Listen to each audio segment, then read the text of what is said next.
the last update, the Americans got a new anti-aircraft system. And in this update, they've also got a new anti-aircraft system. This is the LAV-AD. It's obviously based on the Striker's hull, but it has an anti-aircraft modular turret put in, I guess. It's got a 25mm minigun type thing, as well as a choice between Stinger air-to-air missiles, as well as strangely a Hydra rocket pod, which kind of came out of left field. So I guess you could use this as a mobile rocket launch system if you really wanted to. Maybe a little bit inappropriate given the current geopolitical climate, but enough said about that. Anyway, this speedy boy is a rank 6 battle rating 10.0 anti-aircraft system located in the American tech tree. To unlock it, you're going to have to grind out 220,000 research points before unlocking it for 590 silver lions. Because it's a tech tree vehicle, it'll set you back 170,000 silver lions to put this vehicle in your crew, and for the expert and ace qualification, it's 590,000 silver lions and 2,100 golden eagles. In terms of rewards, when playing in a premium account as well as realistic battles, you can have an RP reward modifier of 440% and a silver lion modifier of 270%. In terms of customization, you have several camouflages available for golden eagles, but none currently available in the Gaijin marketplace. So, do you really need another anti-aircraft system in the American tech tree? And if you have the ADATs, is it worth going back and unlocking this tank?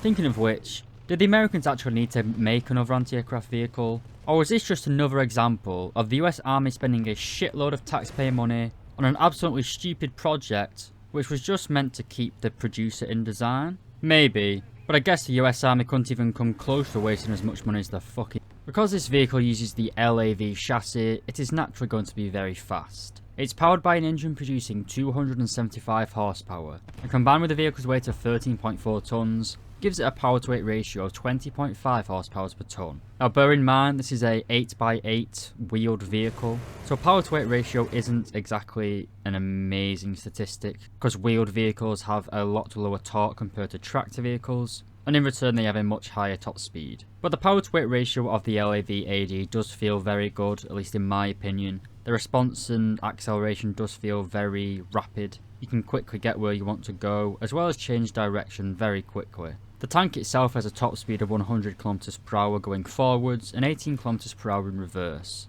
This is actually very good. When I've been playing at battle rating 10.0, I'm usually the first person to a cap circle. Bear in mind this is an anti-aircraft gun, so whether you want to be Rambo rushing at the start of a game is questionable. I am by no means a good player at top tier tanks, so everything I do is rather questionable to be honest. But you can get to the cap circle pretty much first if you really want to. Again, not advisable, but you can use your speed to get yourself into a very advantageous position at the start of a game. Let's just say that. So we've covered the mobility, what about the survivability? Well, this tank is a crew of 3 men, with a driver in the hull and a gunner as well as commander located in the turret. Because it has a crew of 3 men, and the gunner and driver are located on the right hand side of the vehicle behind each other, it is quite easy to kill this tank.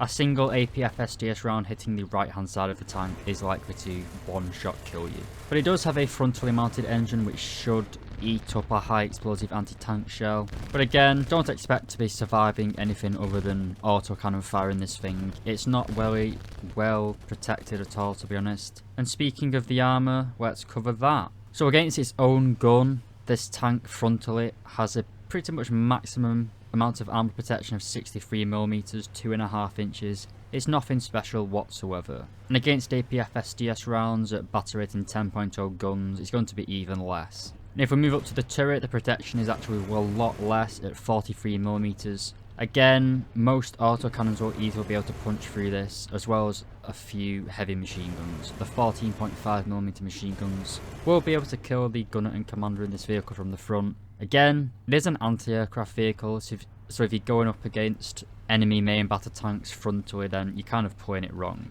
But you get what I'm trying to say, it's not survivable at all, don't be trying to it. Alright, so the firepower. I guess the way to start this section of the vehicle review is to say I haven't really been playing this tank primarily as an anti-aircraft vehicle. I've mainly just been driving in and berting everything that I see because I don't have any patience and I just want to get straight into the action. I'm basically a Chinese player. I hold W, shoot the first thing I see, and then complain when I get killed and just rage in the forums and chat. But enough of my jingoistic hot takes, let's get back into the review. The LAV-AD is armed with a 25mm GAU-12U cannon. You have a very high rate of fire, as well as 1000 rounds of ammunition, spread across several belts. You do burn through these belts very quickly, and you do take quite a long time to reload, 26 seconds. This does severely limit the usability of the gun. I think you only have 4 belts of 250 rounds, and you fire those rounds very quickly, so once they're gone, you're pretty much down for 26 seconds, so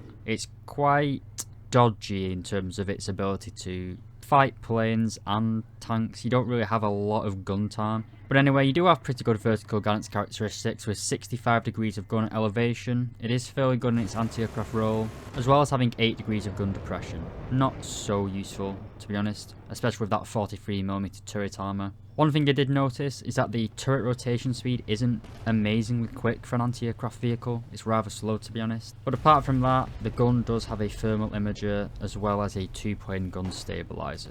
Basically what you'd expect for a battle rating 10.0 American vehicle.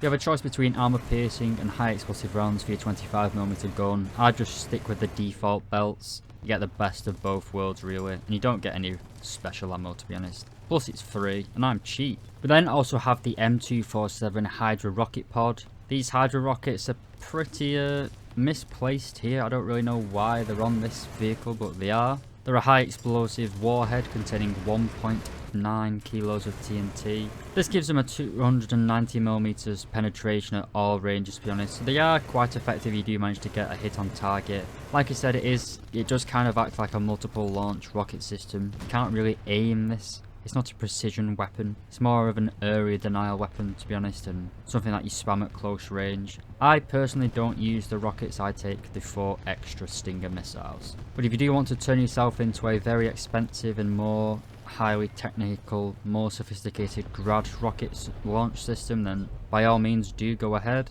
But for me, like I said, I take these Stingers. Now, we have 2 Stinger pods if you choose to take them. Each of these pods contain 4 Stinger missiles, and each pod can be reloaded. So in total, you can carry 16 Stingers in this thing. The Stinger pods are directly attached to the gun, so you have the same elevation and vertical traverse really. It's quite good. It is effective, but these Stingers, they are usually only effective in the rear aspect and direct front aspect. You can't really fire them if a plane's going to the side of you, so just bear that in mind. They're not particularly effective against manoeuvring enemies, shall we say. But we actually have 2 types of Stinger missiles. We have the 92E variant. This is the one that we have stock. It has a rear aspect and all aspect lock range of 6 kilometers. And it has a pretty negligible high explosive warhead of 540 grams of TNT. Now I believe this missile is an impact missile. It hits an enemy and then explodes. I'm pretty sure that is the E variant. Now we can also unlock the K variant. The Stinger 92K is, I believe correctly, you are able to use the onboard IRST system of the LAV-AD. You're able to lock your radar from the LAV-AD and then use that infrared lock instead of the missile's infrared lock, which should make it a little bit more accurate, I believe. But if you look at the stat cards between the E variant and the K variant, there's nothing really different. I believe the K variant not only can use the infrared search and track on the LAV-AD, I think it also has a proxy fuse warhead, but it does still have the same tiny warhead though, so